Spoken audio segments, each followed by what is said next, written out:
Hi guys, welcome back to my channel. Today we're gonna do a quick repair, hopefully a quick repair on Ledger key. So let's get started. So this is the Ledger key. The problem that these have, and I found out recently, is that after a certain period of time the OLED screen literally dies. It loses the brightness to the point is getting unreadable. So let's plug it in first to see what the symptoms are. So I don't know if you can see that you cannot see anything. Let's move to the microscope. Maybe this will tell us a better story. Get a bit of light. Right, so as you can see, there is something slightly visible, but with all this light around, you can't really distinguish anything. You can barely see something in pitch black, and if you use a phone camera to zoom in, you can actually try to see something. So let's get this opened up, because today I received the display for it. And let's see how it goes. Ledger people, the Ledger support people, when I contacted them about this, they said there's not much you can do about it, and that this should be replaced because it's after its end of life and blah blah blah and so on and so forth. Even though technically this was supposed to last your lifetime. The only thing they could do was to offer some discounts for buying new ledgers, and after doing a bit of research, I saw that at least the ones that are similar to this one, that doesn't need an internal battery to run, which is another headache you need to deal with because you have to charge the battery. They have the same OLED screens that they go bust, and the worst part is for those models, the newer models, you cannot find the replacement screen. So as I said, the screen came today.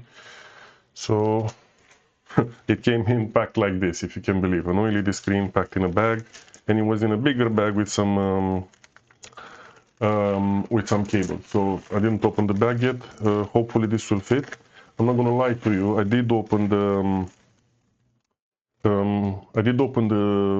Ledger before because I needed to see what model of screen my model uses, because apparently there's two of them. One of them is a 15-pin one, and the second one is a 12-pin one. The good thing about it is that the information should be written on this cable, as you can see here. So this is the new screen.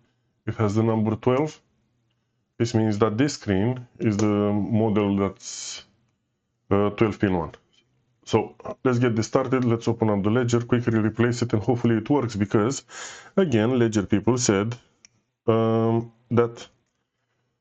So as you can see, there's a small gap here. You need to pry it out with something really sharp, like a Sharpie knife or a box cutter or whatever, and then you can use a normal plastic prier just to pry off the cover. It's pretty straightforward as far as I could see on other videos. You just take the cover off, you take the board out, it literally falls out of the box like that. The screen is not glued, it doesn't have anything. Ledger guy said, "Oh, mate, you know that this has a tamper-proof protection. Your device might not work afterwards, and so on and so forth." And said, "You know what? I'm gonna take my chances because the screen was really, really cheap. It was like I think I paid like £2.5 for it. So I said, I'm gonna take my chances with the screen, and we'll take it from there." So as you see, it's just a simple connector. You lift this latch here and literally pull the whole screen out. Let's try to fit this in here. Right, all well so far. Let's see if I can push it a bit more. That looks like it.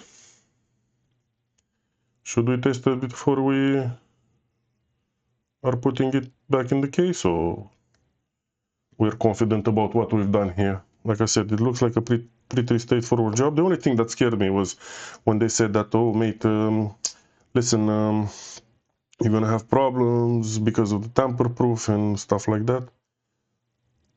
So that was the only worrying thing. It's harder to put back in than it was to come out. Hopefully I didn't break anything in the process.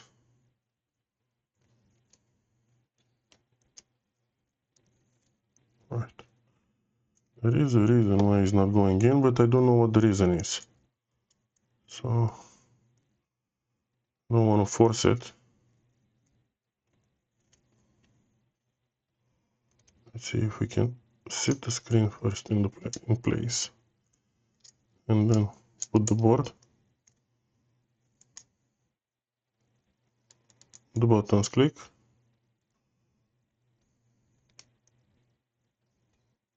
Only one of the button clicks. So we need both of them to click.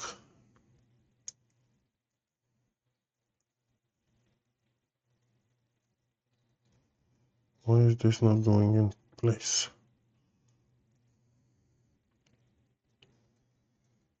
Well, I said this is going to be an easy, fast repair, but it looks like something doesn't want to give.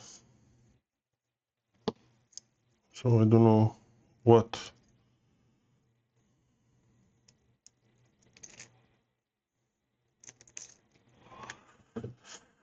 Well, it's one of those days when you are really tired and things don't want to fall into place.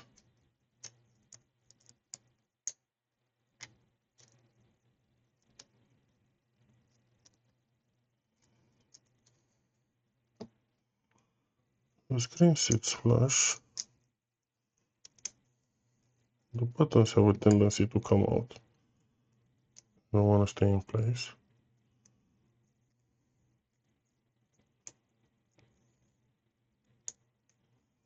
Honestly, I don't know what's the reason this doesn't go in place. Let's have a closer look, see if we can understand what's going on.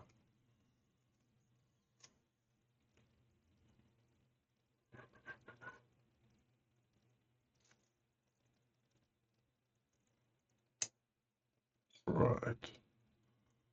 Why is the button sitting on top instead of under?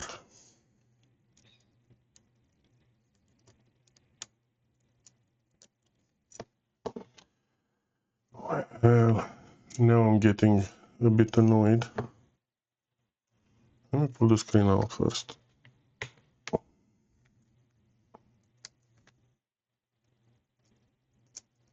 Let's see if the board falls into place.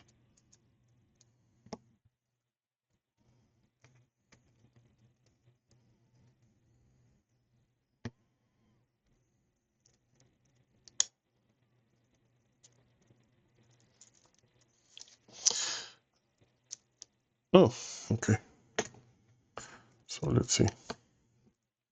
Let's give it another go. This is ridiculous. This is absolutely ridiculous if you ask me. Struggling so much for such a simple thing. Definitely not the way I planned it. This is the beauty about repairs. Things are very rarely they tend to go as planned. Most of the time things have a tendency to go belly up more often than we would like to.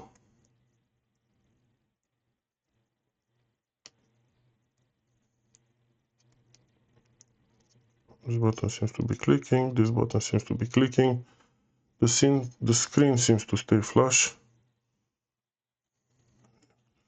Does seem that it went back into its original place. Let's see how it looks.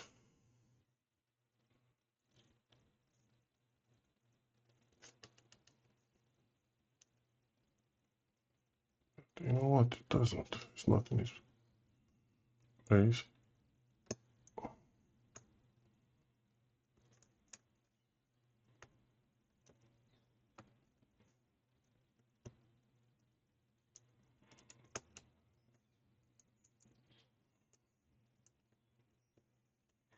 Right. I think only now it's in its place. Let's put the cover back on.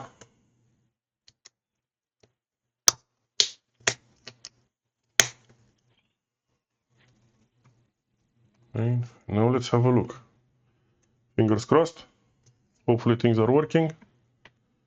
If we have a bit of light on the display, job done. If not, job not done. Well, I think you can already see that the brightness improved quite a bit. It's actually visible now, so we don't have to worry about that. I'm gonna try to test it later. I'm gonna try to log back in with it to see if everything is working. But yeah, seems that this problem is sorted. If you ever have to do this yourself, by yourself, make sure you open up the Ledger first and see what model of screen you have. Like I said, they're really cheap and they are worth it. They are worth charging. Of course, please make sure before you do this that you saved your backup passwords and everything, so you won't lose whatever you have on that. Thank you very much. Please like and subscribe if you like the video. We'll try to post more videos as soon as I finish with my setup, which I'm still not happy about it, but hopefully that's gonna finish soon. So have a good day. See you in the next video. Cheers.